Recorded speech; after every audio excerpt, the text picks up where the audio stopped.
how to get rid of the hump on your shoulders. So many of us now are working behind desks, using iPhones and iPads, and we're sitting more than ever. That's causing our posture to change, and we're starting to develop a round-shouldered appearance. It's not pretty, it causes more health concerns, and we need to make sure we're doing exercises now and tips and tricks to implement them to prevent this from causing problems later on down the line in life. I'm Dr. Jeremy Andrews, Doctor of Chiropractic here at West Chiropractic in Surrey. I'm going to share with you some of the top things that I use every single day with my clients to remove the hump and get them back into the best position. So let me get you started here. Let me show you what's going on. So firstly, when you're sitting at your desk, one thing you can do is simply extend the shoulders back. So I like to put my hands behind my head like this, and I push my hips forward to extend my back like that. If I show you from the side, it's a really simple movement here. Fingers interlocked, and then pushing back like this. Now, I'm on an office chair here, but if you were on a desk chair with more of a solid back, you can obviously then push back over the desk chair like that. If it's causing any pain, you really want to make sure that you're not doing that for too long. You can hold this for 5 to 10 seconds,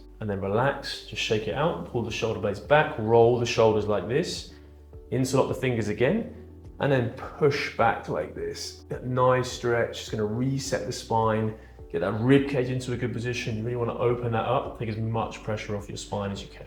Okay, let's go through this one. So this can happen when you're lying on the floor. So this is a great way to do it. You want to start with your weight through your forearms. Your head can be resting down like this. All you're going to do is you're just going to push up through your back like this, try and draw the shoulder blades down. Most important thing is you're trying to bring those shoulder blades back, tuck the chin back as much as you can, and you're not putting too much pressure on the base of your spine. This is like a sort of half cobra that they use in yoga. So you want to make sure you're not jamming up those lower facet joints. So I try to keep my back a little bit flat, my tummy touching, and I just move my neck and my shoulders. I just feel that in the top of my back. You feel my voice going funny from the strain on my neck. It's going to help take some pressure off those areas, be nice and relaxed. And then come back down. And you try again. So notice it comes from all my head and my shoulder blades. If I was to do a cobra, I'd be sort of pushing up like this and really trying to get into my back. Now, a lot of our clients have lower back pain, so we really need to try and avoid that where we can. So just coming up through the shoulder blades like this, head coming back. Okay, so this is another great one here as well. You need a chair, office chair is fine, dining room chair is fine as well. What you can do is you can start on your knees like this. Both hands go onto the chair, okay? Now, this is really good because it's got wheels, so it means I don't have to move my knees too much, but it's going to be very effective to allow me to stretch through the upper back and get a nice movement to allow my shoulder blades to come back, removing that hump from around my shoulders. So I just keep my head straight, I'm pushing away like this, and I'm dropping down into it like this, taking as much stress off my back as I can. And I'm just holding. I'm really trying to get my chest as close to the ground as I can, holding that position. And then you can come back. I can change the angle of my hands. So you might want to point your thumbs up like this. And try again.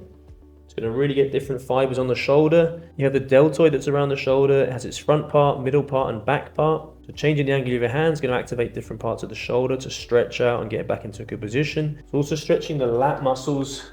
These are the muscles down here. When these are tight, it can cause the shoulder to come into rotation as well. So stretching those out brings those back into a good position. You also need to remember that what you've got in here are your heart and your lungs. So any rounding like this, any compression of the rib cage, ultimately is going to put more pressure on those areas. So the more you can try and rotate the shoulders back, bring the rib cage into a better position, it's going to give them more room to move, give them more room to breathe. Ultimately, it's going to be much better for you in the long run. So that one with the chair, I try and do that for 30-second holds. I repeat that 3 times. Okay, this is another great one as well. This is the figure of 8. So I just put my hands in behind my head like this. And I'm just, this looks a little bit silly, so maybe just do this in your home. But I'm just using my shoulders to mobilize my upper back. And it's a figure of 8 movement. And I'm just extending my back as well. So you see I'm moving my spine up and down whilst moving my shoulder blades. And I might want to go the other way. This is where it's more of a tap your head and rub your tummy thing at the same time, so it does require a bit of coordination, which I definitely do not have. And again, repeat this for 30 seconds, 3 times through. Okay? Yeah, so this one is great. This is called a Brugger's relief stretch. So what you want to do is, again, sitting tall in the chair, keeping the shoulder blades back, simply tuck the chin back like this, roll the shoulders back, and then push down like this. So a lot of people will do a big breath in, and then push all the way out, all the way out, all the way out. Big breath in, and then push all the way down. Takes a load of stress off the front. You may get some tingling in the fingers. You don't want to carry on too long if you're getting tingling, because it's going to compress the nerves that are coming through the shoulder. So from the side, feet planted on the floor, shoulders roll back like this, chin tucked back in, big breath in, and then push down.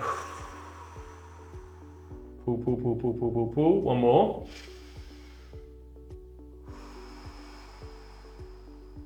You can repeat that 5 times through. You can do that simply when you're at your office as well. It's going to be an amazing way to stretch out the upper back, taking a load of stress off your shoulders, removing that rounding on the hump. We can't take desk work out of our lives, unfortunately. We have to go to work, we have to work at desks, we have to use computers and iPhones. So these simple steps will help you to combat those and reverse the signs of that hump. If you like the video, hit the like button, please share and subscribe to the channel. And of course, if you like it, you can grab a copy of my best-selling books here. Secret Cure to Back Pain, How to Avoid a Lifetime of Painkillers and Surgery, and How to Transform Your Back.